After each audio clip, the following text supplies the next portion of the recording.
Still coming in? Okay.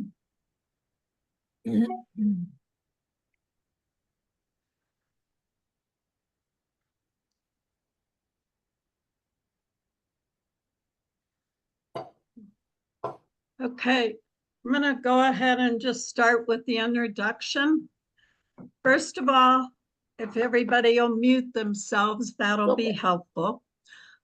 Welcome and thank you for attending our meeting by the League of Women Voters of Michigan's Advocacy Committee on a post-election update with the election results and preparing for the lame duck session. My name is Judy Karandjeff, and I'm Vice President for Advocacy for the League of Women Voters of Michigan. Questions will be at the end of the presentation, so please put your questions in the chat, and then we'll deal with those at the end. I want to remind you that things are moving quickly. Some things happened today, so if you find an error in the PowerPoint, just let us know, but we're doing our best to keep it updated in a timely fashion. Maria, you want to start by introducing yourself and the committee? Yes, hello, I'm Maria Wollison, and I would like to introduce the members of our committee. First of all, we have Tricia Denton. She's a member of the Leelanau League, and because she is recovering from surgery, she's not able to join us here this evening. However, she has been focusing her attention for years now on Line 5, which is that oil line that goes under the Straits of Mackinac. Next, we have Judy Karandjeff, who you just met, who opened our meeting. I want to just give a little shout out. She's a 50-year member. She's been a past state president, and she also watches the Michigan legislature on a daily basis and is always bringing us attention of the status of bills. Next, we have Carolyn Madden, Washtenaw League. She is also a long-term member, more than 20 years, and she focuses her attention on the criminal justice system, and she's also been visiting the women's prisons. Next on the list is Connie Mitchell. She's a member of the Dearborn Heights League. She belongs to numerous outside organizations, and her focus is on education and the critical race theory. Then we have Christina Schlitt. She's a member of the Grand Traverse League. She is also a past president of our state league, and she focuses her attention on firearm safety. Next, we have Sue Smith, a member of the Washtenaw League, and she is also a 50-year member, as well as a past state president. She focuses her attention now on the national popular vote and campaign finance. And I want to say that it's thanks to Sue's amazing 10 to 15 year working to getting the redistricting done in Michigan that was accomplished. Next, we have Susan Serini Elser. She's also a member of that Washtenaw League. Man, that Washtenaw League gets around. Anyways, she is actually an environmental attorney who spent her career in that area, and she now focuses on environment, natural resources, and climate. And I am Maria Wollison. I'm a member of the Oakland Area League, and I focus my attention on the Abolish the Electoral College endeavor. Finally, we have Paula Bowman and Denise Hartsaw, who are our co-presidents of the State League, and they are also ex officio members. And I challenge anybody to know what that means in Latin. Next, Maria. Yeah. Are you going to move the slides, Judy? Thank you. And now we have the highlights of the election results. Go ahead. Connie. Good evening, everyone. Our federal election results are quite fluid at this time. It is coming to a conclusion, but there are still changes being made. Of course, we know the president-elect is now Donald Trump. The U.S. Senate has 100 members in its makeup. 34 seats were up for election. There are new 45 Democrats and 2 independents who kind of lean Democratic and 53 Republicans. We just heard a few minutes ago that the U.S. House of Representatives is being called by NBC News as leaning Republican. The Michigan U.S. Senator to replace Senator Debbie Stabenow is now Elisa Slotkin. And in the Michigan House of Representatives, the delegation is currently 7 Democrats and 6 Republicans. There are new 7 Republicans and 6 Democrats. It is expected that the Michigan legislation will be controlled by the Republicans. Okay. And it's frozen. I'm trying. Okay. Statewide Michigan election results. The Michigan Supreme Court had the 2 Democratic nominees won. So you can see it was 4 Democrats and 3 Republicans. I see a wrong sign there. We now have 5 Democrats and 2 Republicans. The Michigan State Board of Education, 2 Republicans won, so it remains 6 Democrats, 2 Republicans. The University of Michigan Board of Regents is 1 Democrat and 1 Republican won. It remains 6 Democrats and 2 Republicans.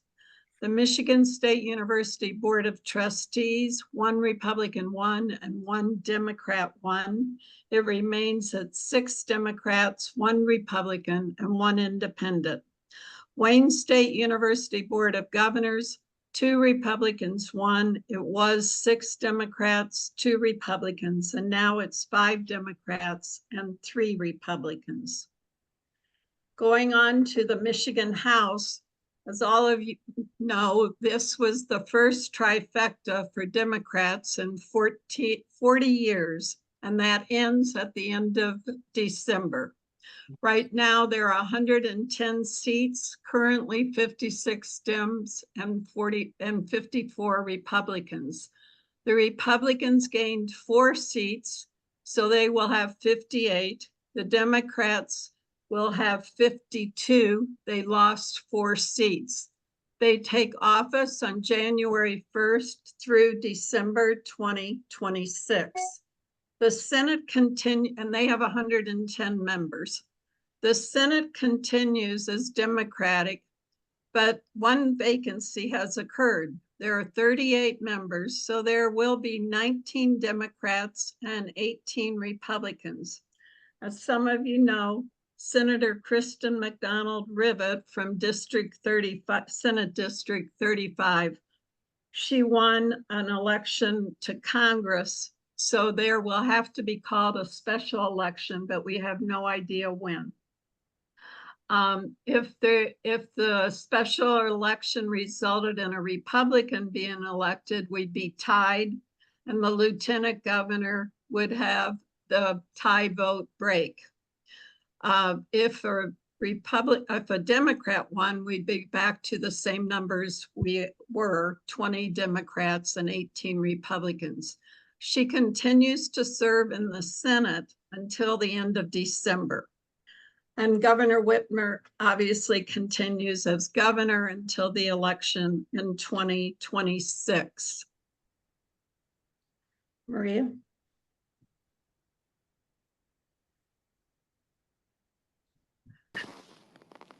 You're muted, Maria. Oh, sorry. Sorry. Okay, the number of people who voted in the year 2020, there was a 70% turnout of the voting age population.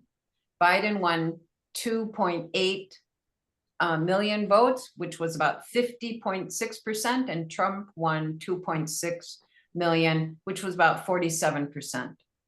Now, the number of voters who voted in 2022, only 55% turned out.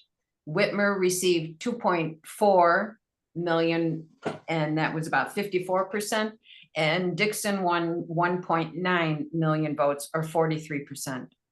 Now, the number of voters who voted in 2024, there was a 71% turnout.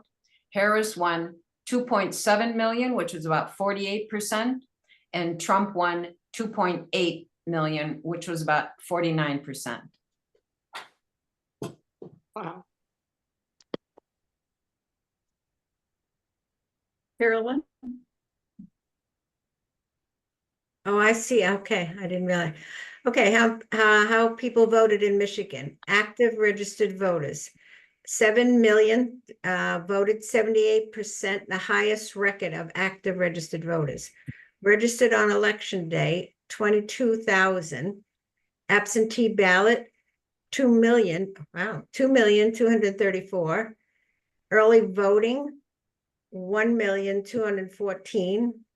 And election day, over 2 million.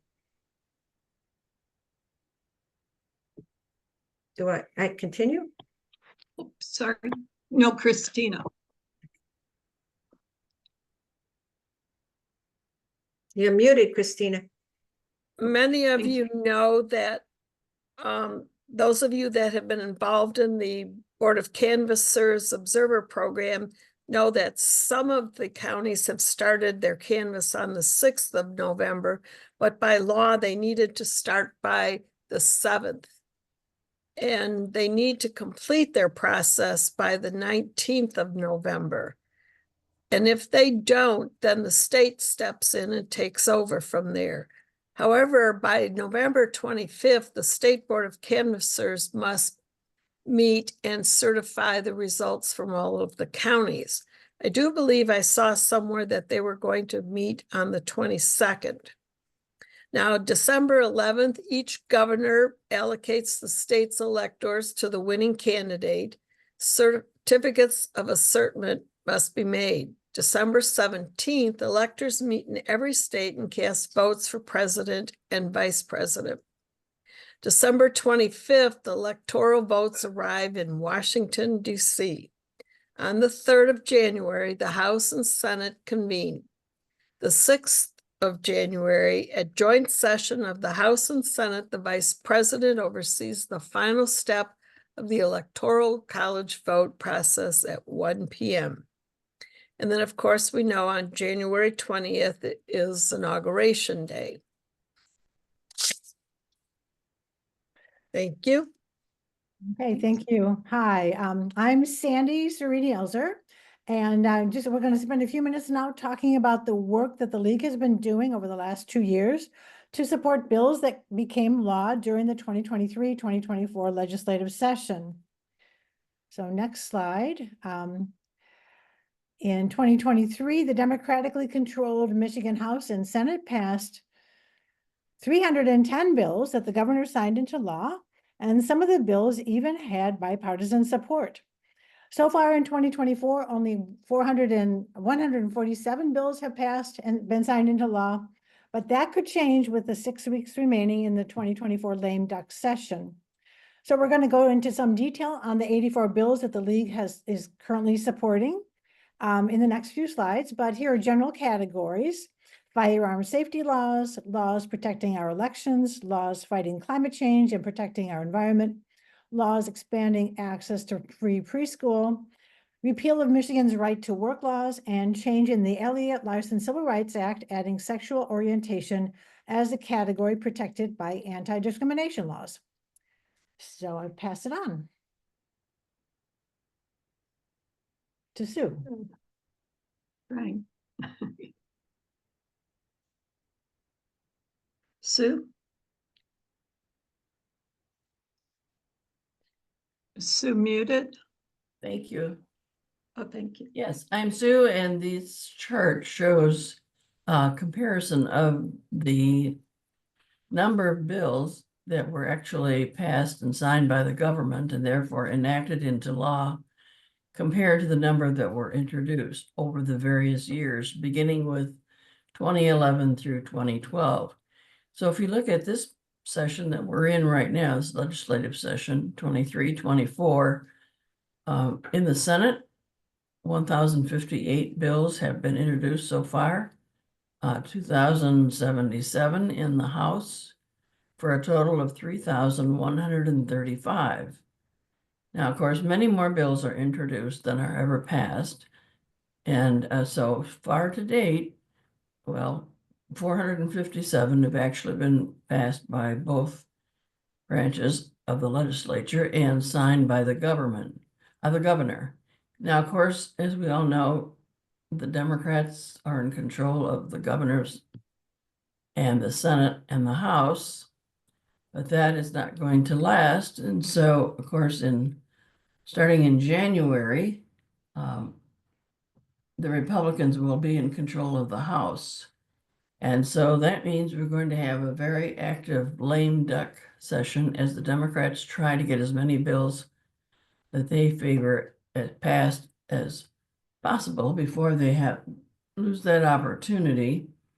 And a similar situation happened in 2017-28 when Snyder was at the end of his second term, and he had the lame duck session because he knew that the incoming governor was going to be Governor Whitmer, a Democrat. So again, we're going to see a lot of action going on in the lame duck session, and we'll be looking at some of those bills in a few minutes. Sandy or Carolyn, I think you're up.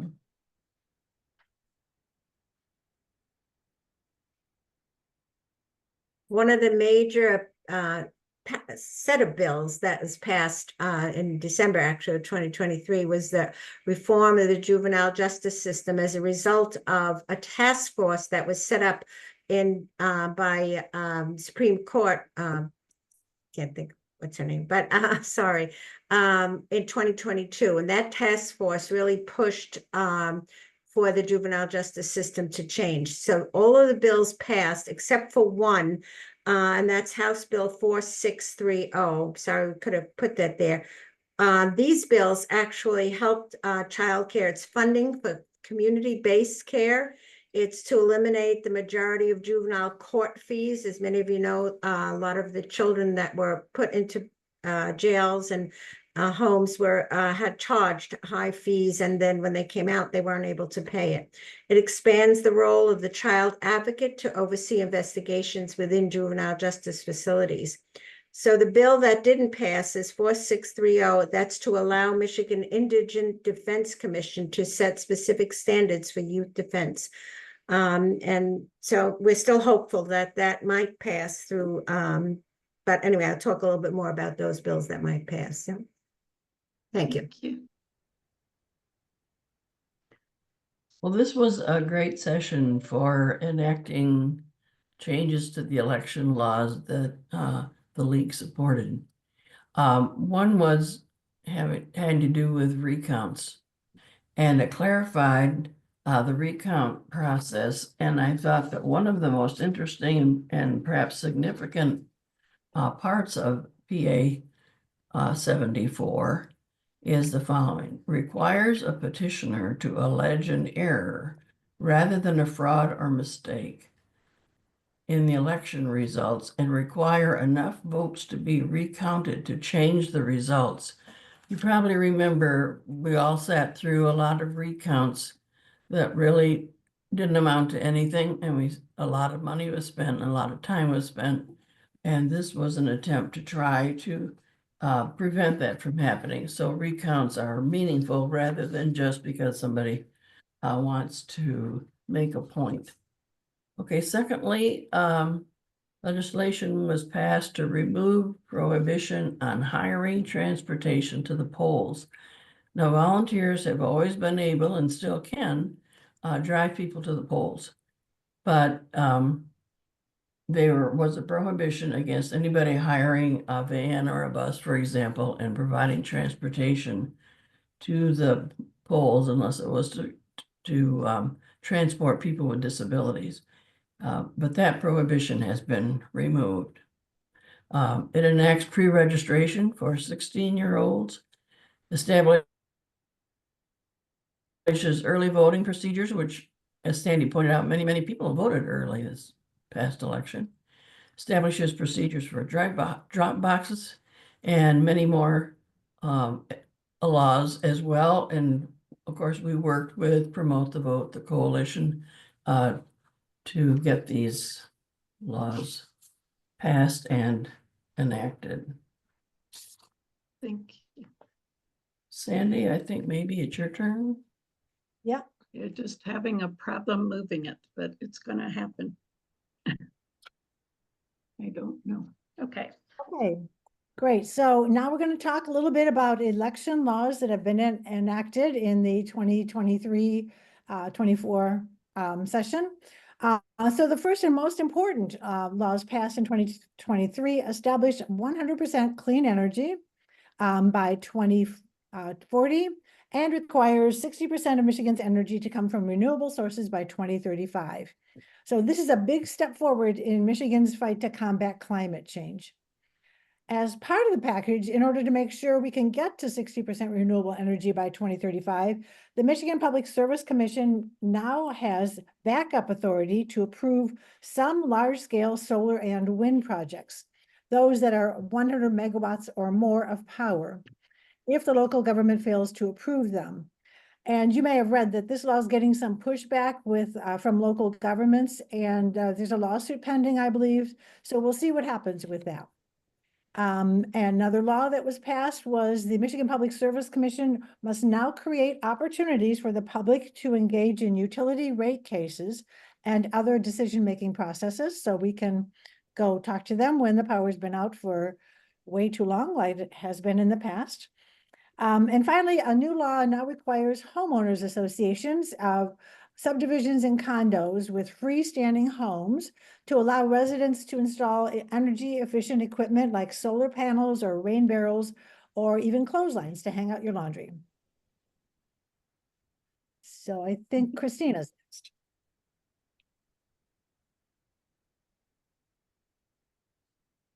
Thank you, Sandy. We've had the good fortune of having some good common sense laws enacted in this Michigan legislation in late 2023, and they became law in February of this year. They are where it provides penalties for storing or leaving a firearm where it may be accessed by a minor. It requires background checks for all firearm sales in Michigan. It provides for an extreme risk protection order. That is if someone is going to be harmful to themselves or to other people, then someone close to them, family members, or law enforcement can recommend to a judge to have them restricted, and law enforcement will have to go in and remove their guns. But it's not just simply doing that. The judge has to pass the order. And then there's the exempt purchase of gun safety devices from sales and use taxes. These were all enacted in February of this year. So good common sense laws are are on the books. Thank you.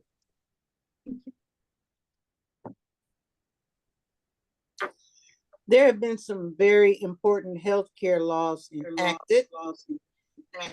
We, first of all, look at the Affordable Care Act that was established in order to make sure that insurers provided no-cost essential services.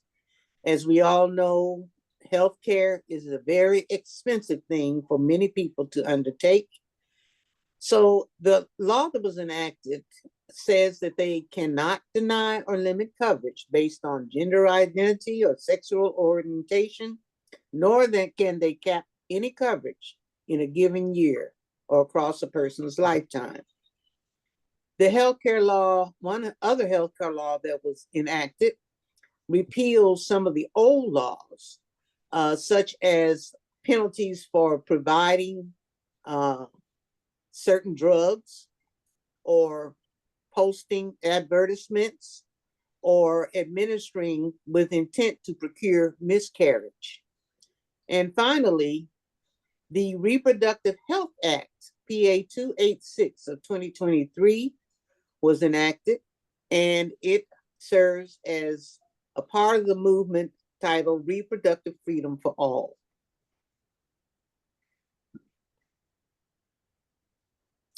Now, we're going to talk about preparing for Michigan's lame duck session. You all are very aware that at the end of a 4-year period, legislators and Congress people try their darndest to get as many laws enacted as they possibly can before leaving office or before losing their majority. The lame duck season begins now and ends, I think, in January, according to what I read. January 1st, 2025 is when the lame duck session will end. And Michigan's 103rd state legislation will take effect.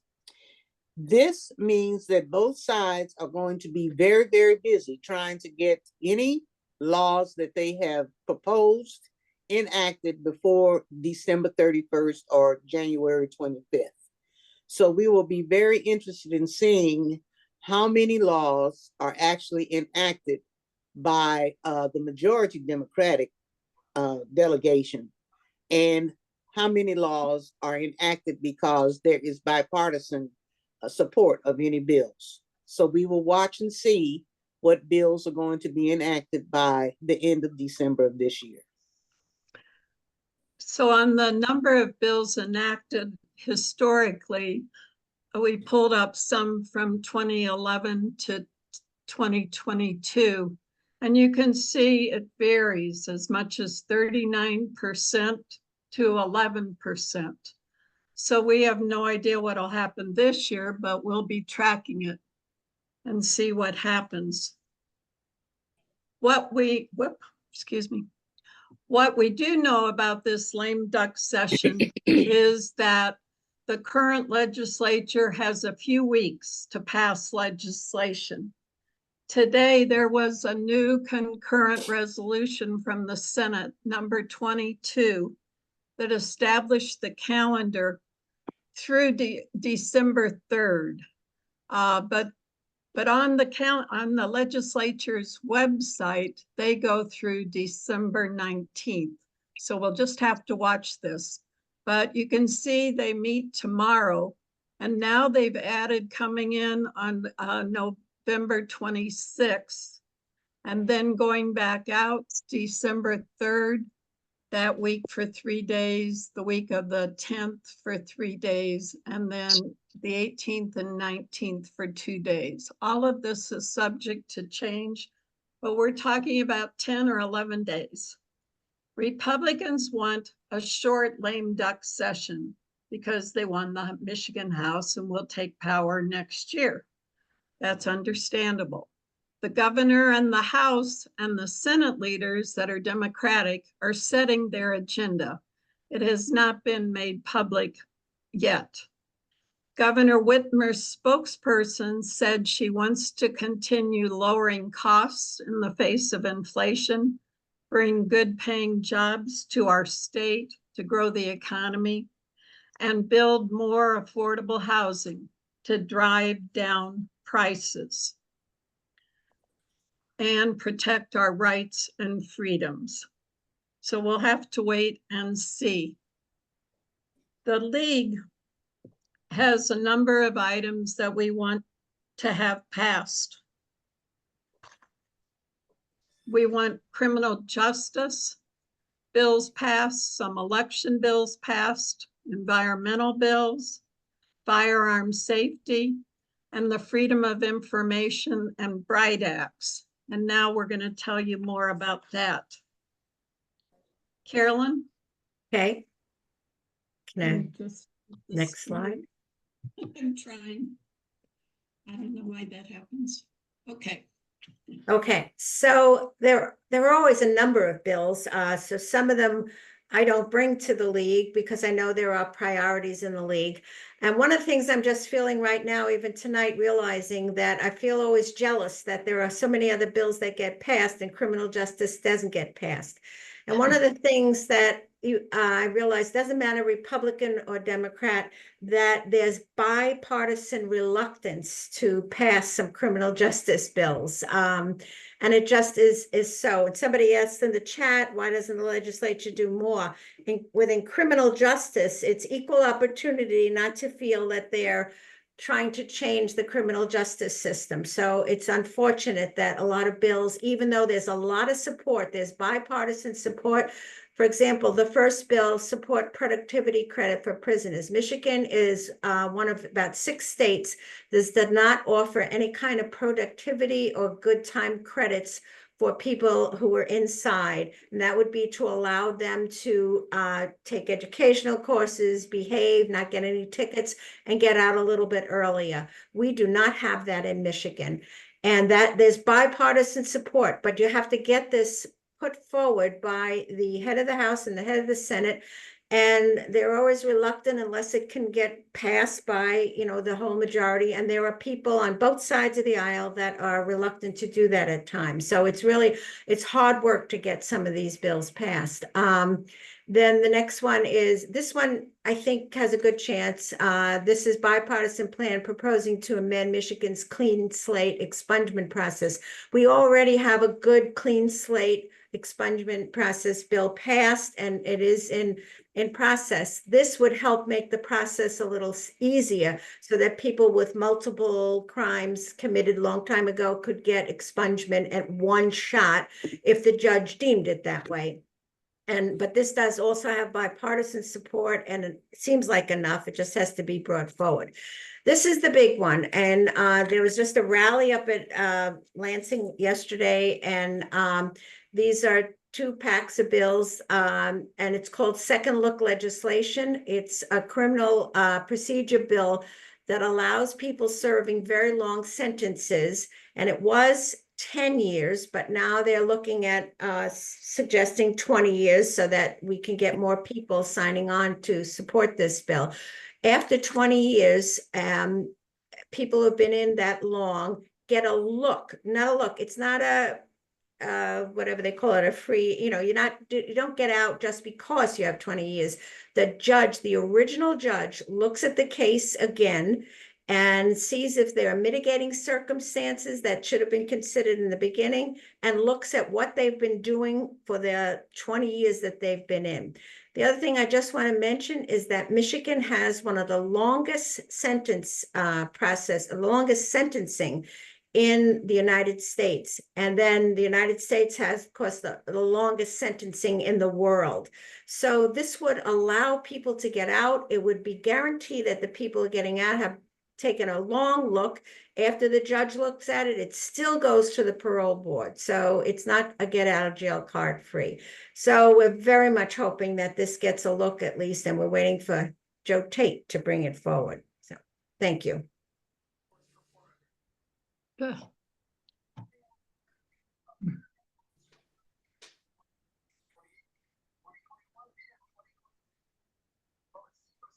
Sue, got it. Oh, Are you on mute?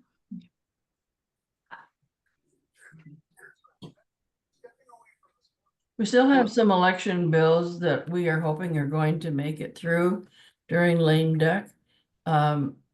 One is to support what's called the Michigan Voting Rights Act, and it's already passed the Senate Bill 401 through 404, and they're in the House Elections Committee, and we're hopeful that those will make it to the House and actually get passed. The second one is one that we're all familiar with, and that is our many efforts over the last several years to get the national popular vote bills passed. House Bill 4156 and 4440. We've been assured they will pass in the Senate once they pass in the House. We have worked very hard along with the National Popular Vote staff and other members of the coalition to which we belong to try to get Speaker Tate to bring this to the House for a vote. And we've also worked with various Democratic legislators who have been a little bit reluctant, and we just have the Democrats, a very slim majority in the House. And so there isn't much room for people who decide that, well, maybe they don't want to support it for one reason or another. So we've been getting some encouragement from the staff at the National Popular Vote. They think it's going to be coming up this week. Of course, that means tomorrow. But if we just get through lame duck, we will be very happy. And this is probably our last chance for many years to make it happen in Michigan. And I just got a notice today that a bipartisan group in Pennsylvania has introduced it in Pennsylvania. And of course, Pennsylvania has a lot of electoral college votes. So Mhm. that would be quite significant if they were to pass it. But Michigan has 15, so we need to get it passed here in Michigan. And I think, Maria, you were going to talk about the Electoral College and the US initiative. Yeah, and I just wanted to make a comment that the elimination of the Electoral College is focusing on getting a United States amendment to the Constitution. And we all know that that is a very, very heavy lift. It requires, let's see, 3/4 of the Congress and 2/3 of the Congress and 3/4 of all the state legislatures. The national popular vote it is part of that process in that it will motivate the state legislatures to consider passing the national popular vote.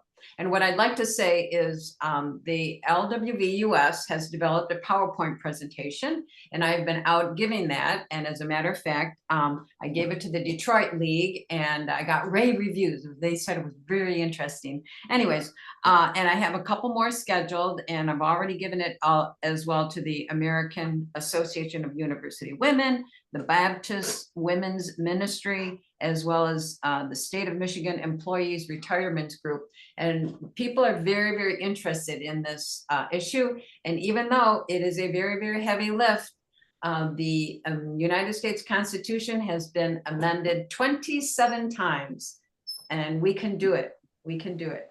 Thank you. Okay, thank you.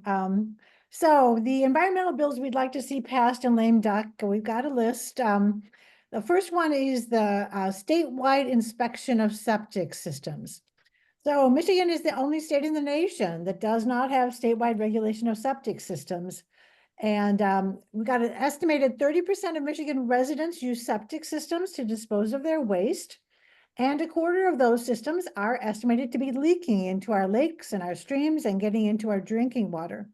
So these bills are important to get passed to protect our natural resources, our environment, and most importantly, our drinking water.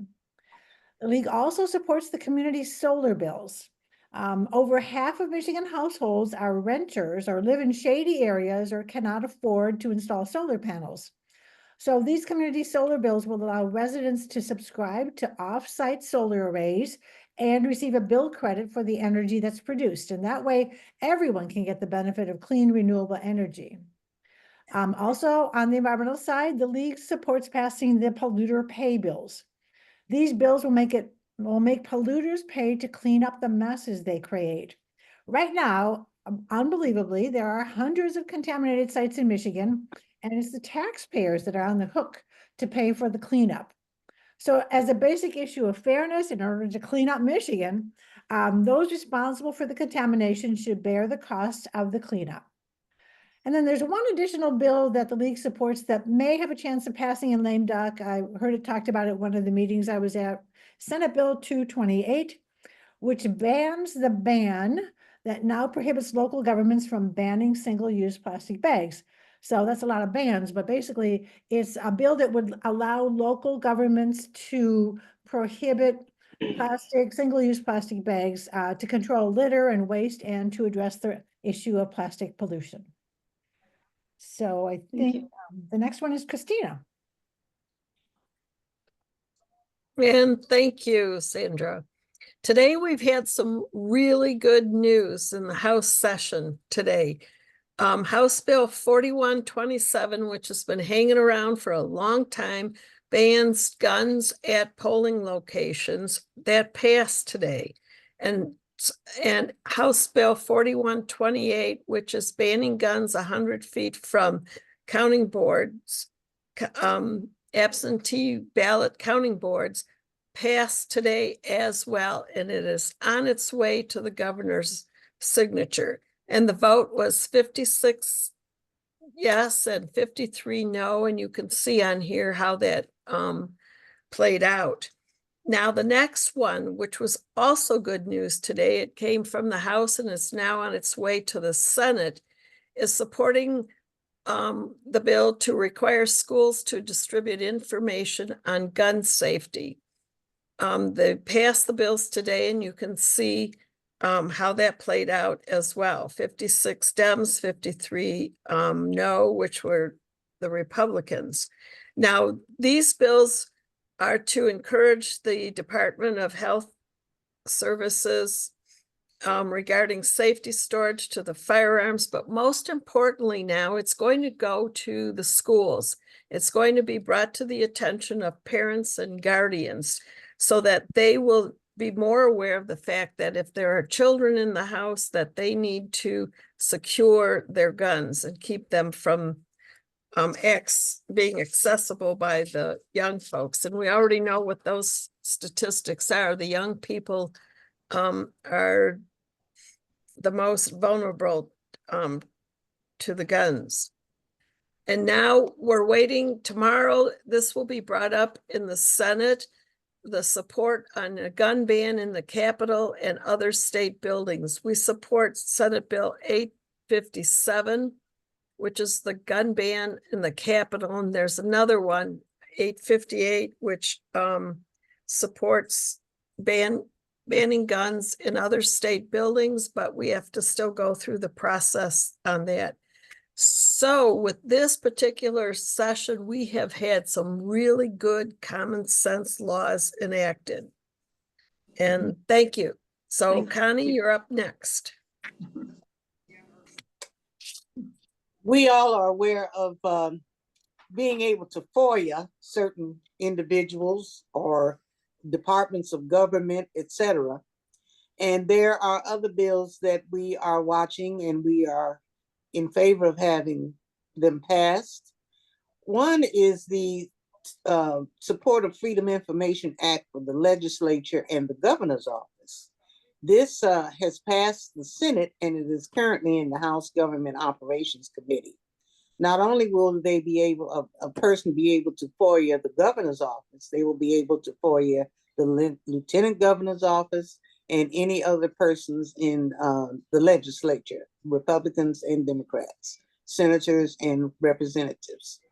Also, we have the BRIGHT Act. The BRIGHT Act brings reforms of and places integrity and transparency and ethics in what is done by those who lobby the legislators and the governor and those other officials to try to get things done on the behest of the clients for which they work. And the BRIGHT Act will increase the reporting and disclosure requirements for lobbyists.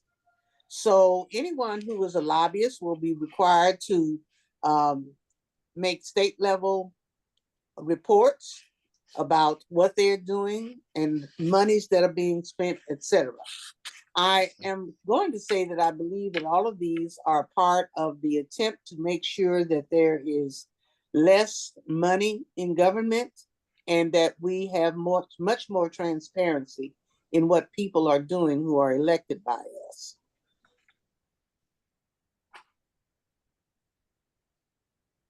Okay, stuck again. Maria?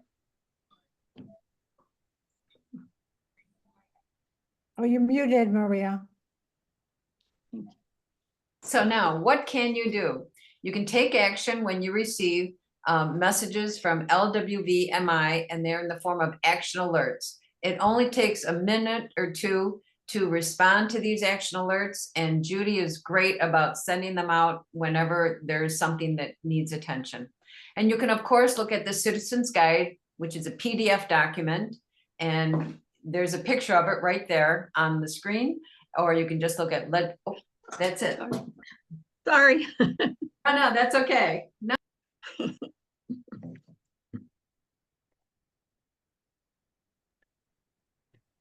Paula? And we wanted to mention that starting with the action alerts in the lame duck, you're going to see this graphic on Facebook and Instagram, and it will hopefully trigger you to search your email. We know some of you have to really hunt around for those action alerts, but you really don't have to, because you can just go to the website. So when you see that graphic on Facebook, please do go to this website address, which is right on our website. You just click that little green or gold button that says take action, and you'll find the action alert right there. So hopefully that will get more of us to respond.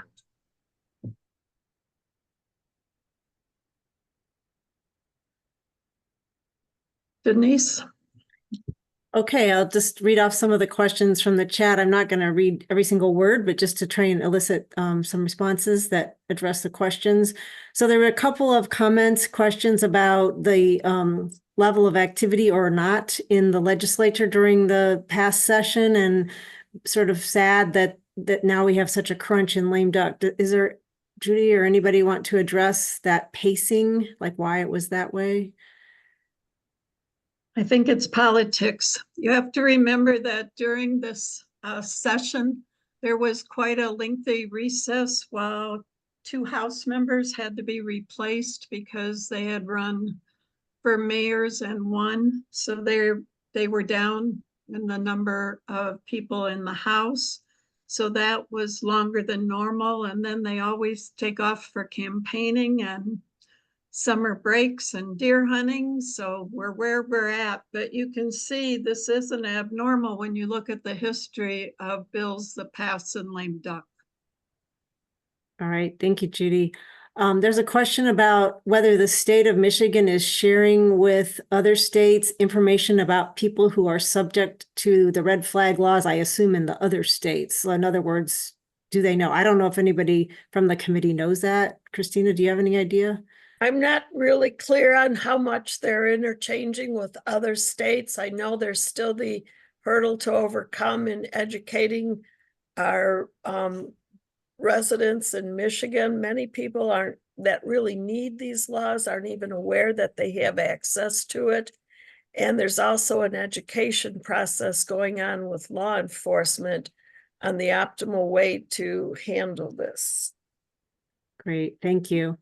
There's a comment about how important attendance is when the legislature during lame duck, when the majorities are so thin.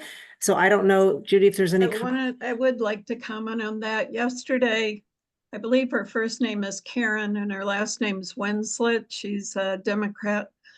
She was not at session. So that was missing a person and made it hard for them to vote.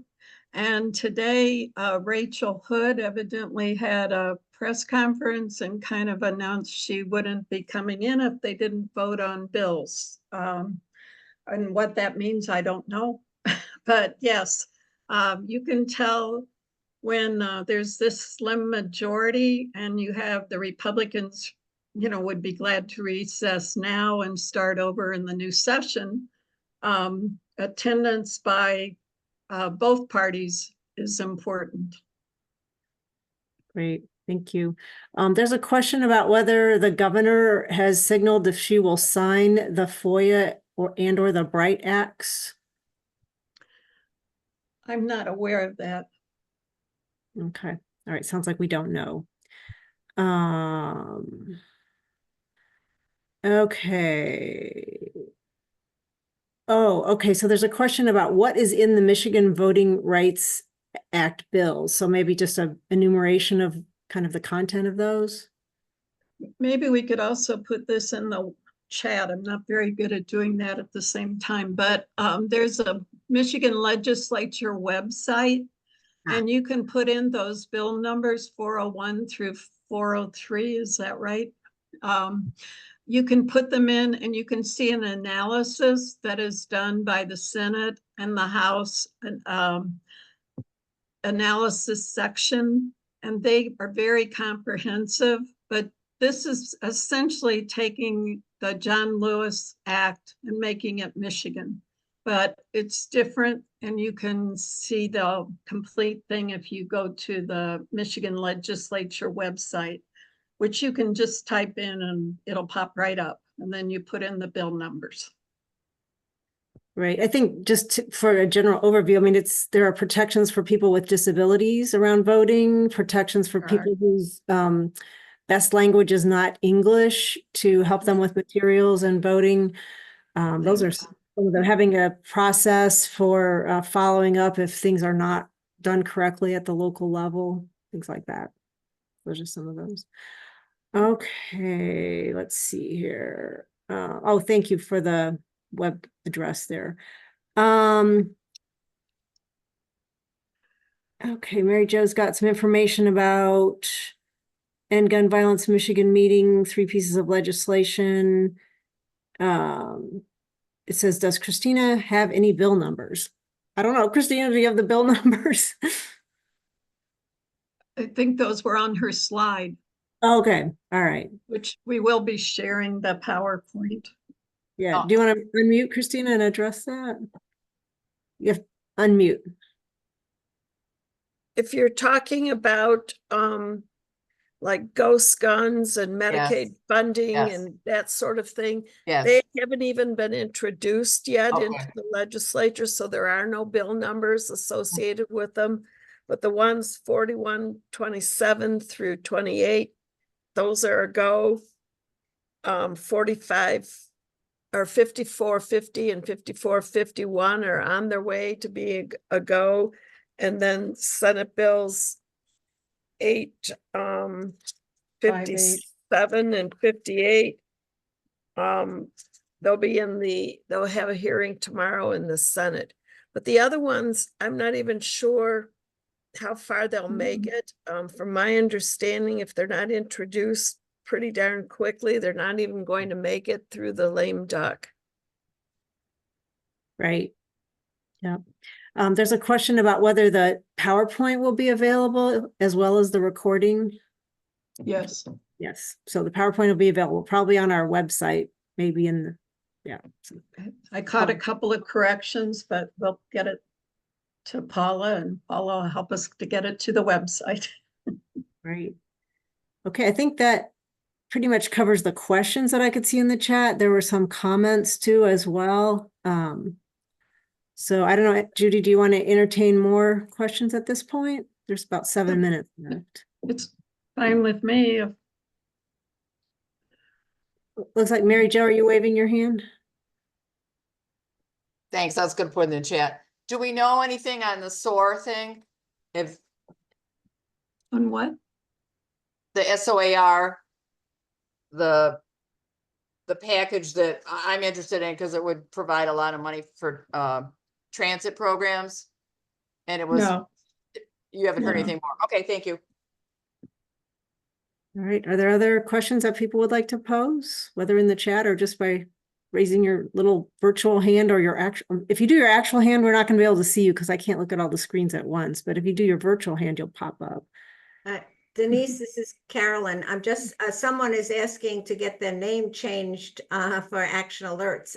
So I think we need to tell that person to contact who, Judy or? I get the list from what's put in by your local league. So you need to contact your local league. They put it in the database. It's the LWVUS membership database that feeds, you know, that creates the spreadsheet that Judy uses to send out the action alerts, and that's like league links and everything. So that's the key to having correct information. Make sure your email address is correct in that membership database.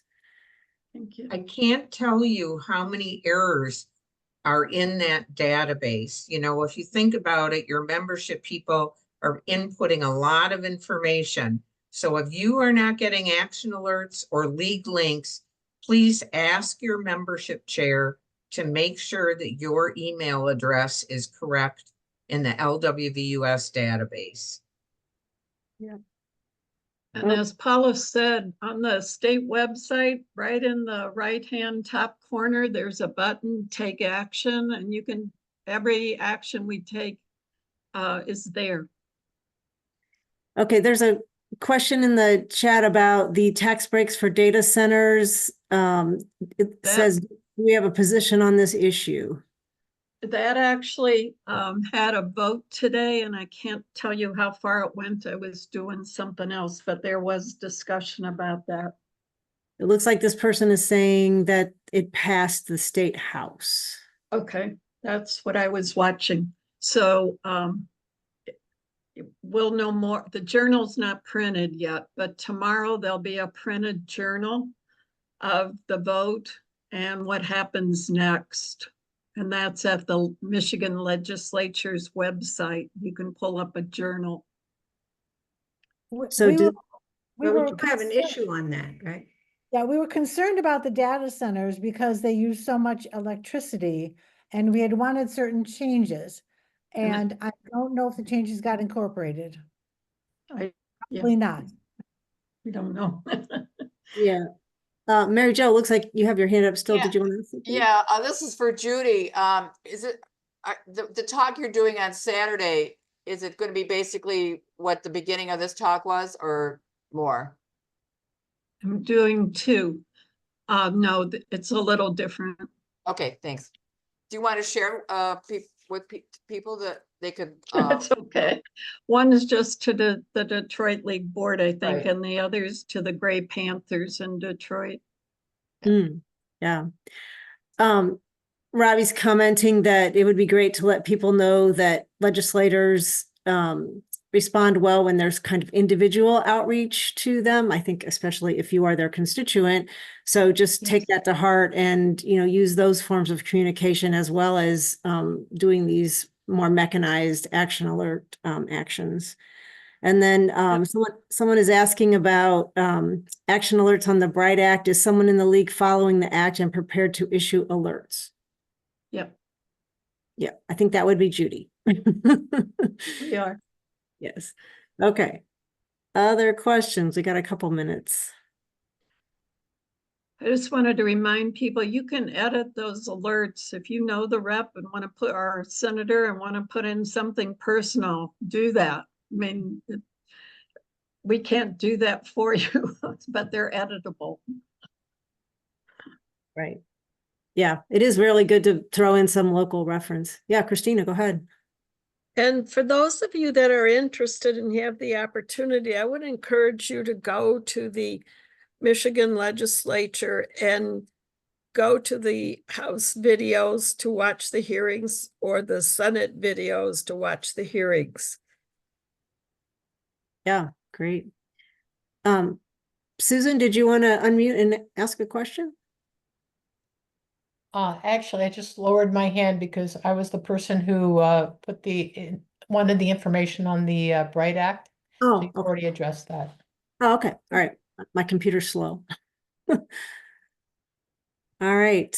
Oh, and Judy Florian notes that she sends action alerts to her friends so they can take action too, which is great. So just, make sure you know that you can share those action alerts with anybody. We're happy to have more people reaching out, like the more the better. So there's not an embargo on that at all. All right. So And in closing, I just want to thank the committee and for your hard work on this, and for all of you in the audience for participating. We hope this has been useful. We know it's a lot of information, and we wanted to let you know that we want to talk about what's in the future, starting in January. We're going to wait to hear what the governor says in the state of the state. The date hasn't been set, but that's sometime in January. And then we'll know her agenda and hopefully hear more about the House Republican agenda and the Senate Democratic agenda, since they're the majority party. So we'll host another meeting then and probably know more. We'll learn, there's going to be all new committees, all new staff in the House. So there's going to be a lot of changes that we can talk about early next year. So thank you all. I hope it's been useful. Thank you. Great job. Thank you. Thank you. Good night, everyone.